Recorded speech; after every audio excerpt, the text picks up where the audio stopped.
ഇന്നത്തെ വീഡിയോയിൽ ഞാൻ പറയാൻ പോകുന്നത് ബ്ലാക്ക്ബെറി എന്ന കുറ്റിച്ചെടിയെക്കുറിച്ചാണ്. ഇതിൻ്റെ ശാസ്ത്രീയ നാമം റുബോസ് റൂട്ടിക്കോക്കസ് എന്നാണ്. ഇവയുടെ കുടുംബം റോസാസി കുടുംബത്തിലാണ്. ഇവ ഫലം തരുന്നവയാണ്. ബ്ലാക്ക്ബെറി ഒരു ചെറിയ കൈഫലം ഉള്ള ചെടിയാണ്. കാടുകളിലും കൃഷിയിടങ്ങളിലും ഇവ വളരുന്നു. പാകമായാൽ കറുപ്പ്, ഇരുണ്ട നീല നിറമാകും. ഇവയുടെ പോഷകഗുണങ്ങൾ വിറ്റാമിൻ സി, കെ, ഫൈബർ ധാരാളമുണ്ട്. ആൻറ്റി ഓക്സിഡൻറ്റുകൾ ആരോഗ്യത്തിന് നല്ലതാണ്.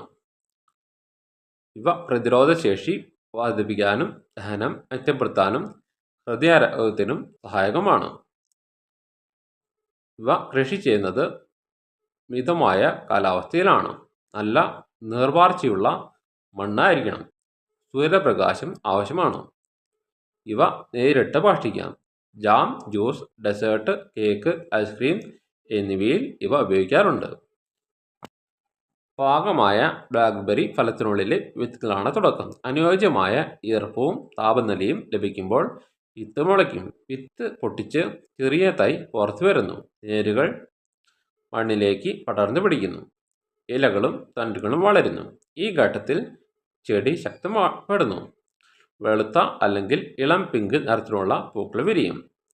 തേൻചീറ്റകൾ പോലുള്ള കീടങ്ങൾ പരാഗണം നടത്തുന്നു. പരാഗണത്തിന് ശേഷം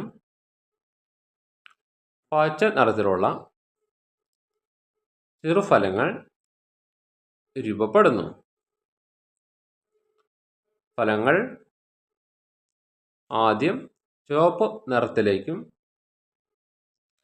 പിന്നീട് കറുപ്പ്, ഇരുണ്ട നീല നിറത്തിലേക്കും മാറുന്നു. ഇതാണ് ഭക്ഷ്യയോഗ്യമായ ഘട്ടം. മൃഗങ്ങൾ, പക്ഷികൾ ഫലം ഭക്ഷിച്ച് വിത്തുകൾ പകരുന്നു.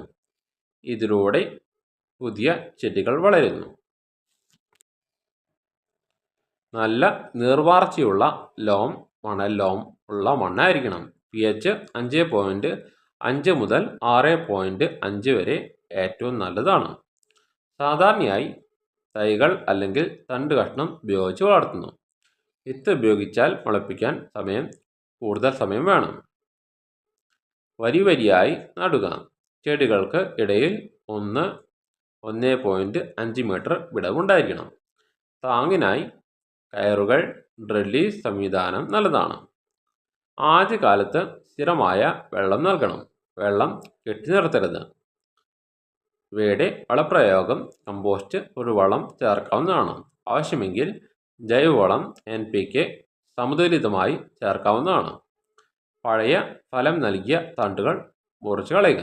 പുതിയ തണ്ടുകളുടെ വളർച്ചയ്ക്ക് സഹായിക്കും. ഇവയുടെ രോഗങ്ങൾ ഇല തിന്നുന്ന കീടങ്ങൾ, ഫംഗസ് രോഗങ്ങൾ തുടങ്ങിയവ ഉണ്ടാകും. ഇവയ്ക്ക് പരിഹാരമായി നീം ഓയിൽ, ജൈവ കീടനാശിനികൾ ഉപയോഗിക്കാം. ഫലം പൂർണ്ണമായും കറുത്ത നിറമാകുമ്പോൾ പറിക്കുക. കൈകൊണ്ട് സൂക്ഷിച്ച് ശേഖരിക്കുക. നടൽ കഴിഞ്ഞാൽ ഏകദേശം 1-2 വർഷം കഴിഞ്ഞ് നല്ല വിളവുണ്ടാകും. ഇന്നത്തെ വീഡിയോ ഇവിടെ നടത്തുന്നു.